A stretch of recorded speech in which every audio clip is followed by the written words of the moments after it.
Hello दोस्तों, welcome to Doval talk. बहुत सारे स्टूडेंट्स मेरे को कमेंट कर रहे थे कि अब शायद रेलवे ग्रुप डी का एग्जाम या फिर एनटीपीसी सीबीटी2 अब नहीं होने वाला क्योंकि इंडियन रेलवे प्राइवेट हो रहा है। और कुछ स्टूडेंट तो ये भी कमेंट कर रहे थे कि अब अगर एग्जाम हो भी गया तो एग्जाम देने के बाद हमें प्राइवेट नौकरी करनी पड़ेगी, इससे अच्छा है कि अब हम मेहनत नहीं करते हैं। तो मैंने सोचा एक वीडियो बना देता हूं और आपको सारी चीजें समझा देता हूं।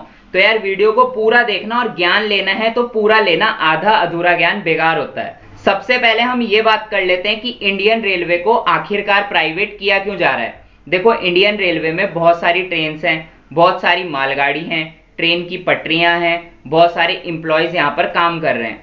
अब आप लोगों को यह भी पता होगा कि इंडियन रेलवे में सफर करना इतना महंगा नहीं है। अगर हम बाकी ट्रांसपोर्ट की बात करें तो उसके मुताबिक काफी सस्ता पड़ जाता है। हाँ यार, अब तुम ना एसी कंपार्टमेंट को छोड़ देना, एसी में तो काफी महंगा होता है, पर हर कोई उसमें सफर नहीं करता है। नॉर्मल जनता जो होती है स्लीपर में जाती है या जनरल में जाती है, वो इतना महंगा नहीं होता।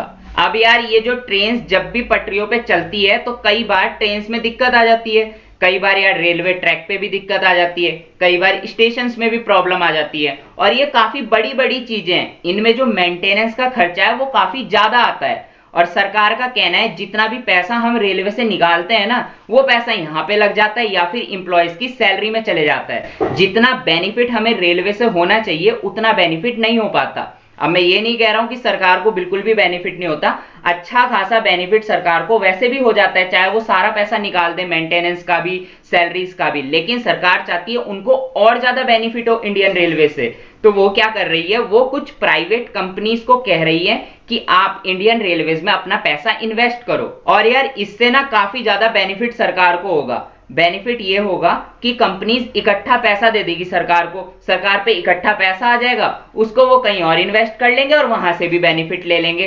तो ये सरकार अपने बेनिफिट के लिए कर रही है। अब बात करते हैं कि आप लोगों को इससे नुकसान होगा या फायदा होगा। सबसे पहली बात तो यह है कि इंडियन रेलवेज को अभी बेचा नहीं जा रहा है। फ्यूचर में क्या होगा वो मुझे नहीं पता, बट फिलहाल के लिए बेचा नहीं जा रहा है। आप लोग देखते होंगे कि जो रोड्स होती हैं, रोड्स पे प्राइवेट बस भी चलती है, सरकारी बस भी चलती है, लेकिन ऐसा थोड़ी है सरकार ने वो रोड ही बेच दी, ऐसा नहीं है ना। यही सरकार कर रही है, रेलवे की जो पटरियां है ना ट्रेन की, उन पटरियों पे अब वो प्राइवेट ट्रेन को भी चलने देंगी। जैसे कि आपने देखा होगा अभी एक प्राइवेट ट्रेन चली है, तेजस एक्सप्रेस। अब तेजस एक्सप्रेस जिस पटरी पे चली है, क्या वो पटरी बेच दी गई? क्या उस पटरी पे कोई भी सरकारी ट्रेन अब नहीं चल रही है? ऐसा नहीं हुआ ना। अब यार सबसे पहले तो एक बात सुन लो कि मैं सरकार के सपोर्ट में नहीं बोल रहा हूं, मैं सिर्फ तुम्हें चीजें समझा रहा हूं कि चीजें होंगी कैसे। अब ना सरकार प्राइवेट कंपनीज के साथ एक बॉन्ड बना लेगी, 5 साल का, 10 साल का या 15 साल का, और उस बॉन्ड का इकट्ठा पैसा ले लेगी। सरकार का ये कहना है ये जो पटरियां है ना ट्रेन की, ये पटरियां हमारी संपत्ति है और इन पटरियों पे हम तुम्हें अपनी ट्रेन चलाने दे रहे हैं, जिसका हम तुमसे खर्चा ले रहे हैं, तो वो पैसा ले लेगी। अब यार इससे ना दो चीजें हो सकती है। जो स्टेशन सरकार प्राइवेट कंपनीज को दे देगी, सीधी सी बात है अभी वहां पर बहुत सारे इंप्लॉयज काम कर रहे हैं जो कि सरकारी है।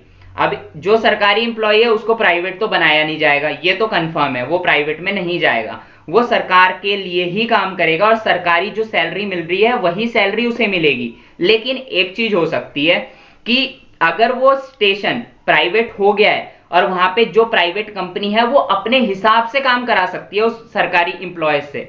अब चाहे वो 10 घंटे काम कराए, 12 घंटे काम कराए, और ठेकेदार तो अपने हिसाब से काम लेगा ही ना।